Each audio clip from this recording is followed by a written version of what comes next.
अस्सलाम वालेकुम मौजूद नाजरीन, बच्चे की और दुकानदार की ये वीडियो आजकल सोशल मीडिया पर बहुत ज़्यादा वायरल हो रही है।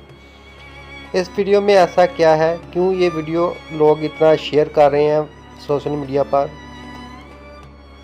आप इस वीडियो में देख सकते हैं कि बच्चा दुकान पर आता है और दुकानदार को पैसे पकड़ाता है जो कि नकली होते हैं और अपनी पसंदीदा चीज़ की तरफ इशारा करता है। इसके बाद बच्चे और दुकानदार के दरमियान बहुत ही दिलचस्प बातें होती हैं। वो बातें जानने के लिए वीडियो को आप कंप्लीट वॉच कीजिएगा और आप इस वीडियो के बारे में अपनी राय ज़रूर दीजिएगा कमेंट बॉक्स में। मिलते हैं किसी और वीडियो में। Thanks for watching. अल्लाह हाफिज़। क्या चाहिए? क्या हुआ है? पैसे कितने? पैसे क्या रहे? पैसे दिखा। पैसे दिखाओ ना, पैसे दिखाओ। पैसे कितने? ये ना दिखा दे।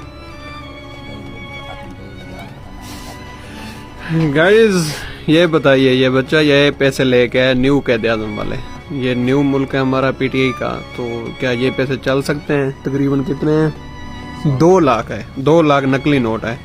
2 लाख दा मोली 2 लाख का नकली नोट है। तो बताएं गाइस, ये इस बच्चे को चीजें दी जाए ना, है ना, इस नोट से हाफिज हम चीजें देंगे इस बच्चे को, हम चीजें देंगे। हाँ, कौन सी चीज हो यार?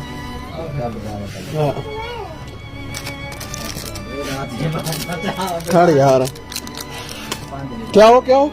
ये बिस्कुट हो? ये बिस्कुट मांग रहा है। ठीक है, अल्लाह हाफिज। अल्लाह हाफिज।